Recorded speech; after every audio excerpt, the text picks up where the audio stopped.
Sirpur's most surprising secret is that its ruins do not tell one story. They tell several at once.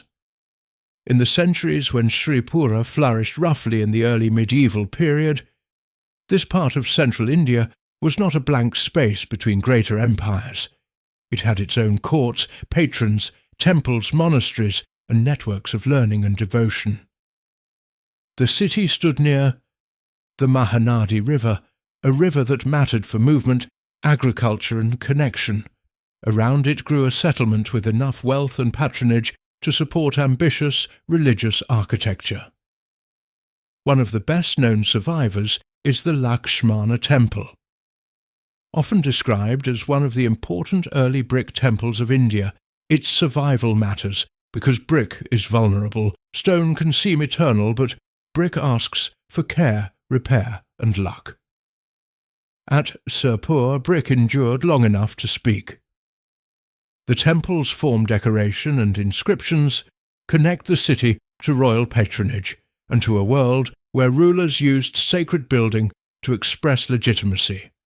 This was not only worship, it was politics made permanent in architecture.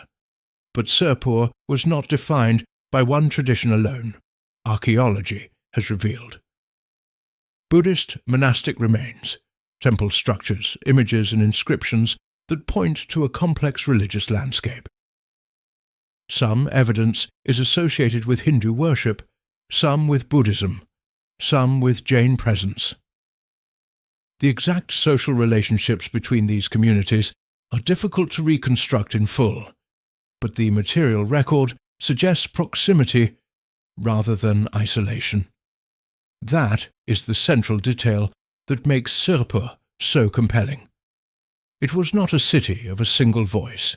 It was a place where different sacred worlds left traces in the same urban space. Monks, patrons, artisans, priests, merchants and rulers all seem to have shaped the city in different ways. Later tradition also connects the wider region with accounts of travellers and religious activity. Though historians are careful about matching every written reference directly to one excavated site, the evidence has to be handled cautiously. Still, the pattern is clear enough. Sirpur was not marginal. It was connected to powercraft, faith, and exchange, and then over time the balance that sustained it weakened. Buildings that once carried royal meaning became ruins. Monasteries that once held daily life fell silent. The river city became a historical puzzle. What survived was not a complete city, but a set of clues.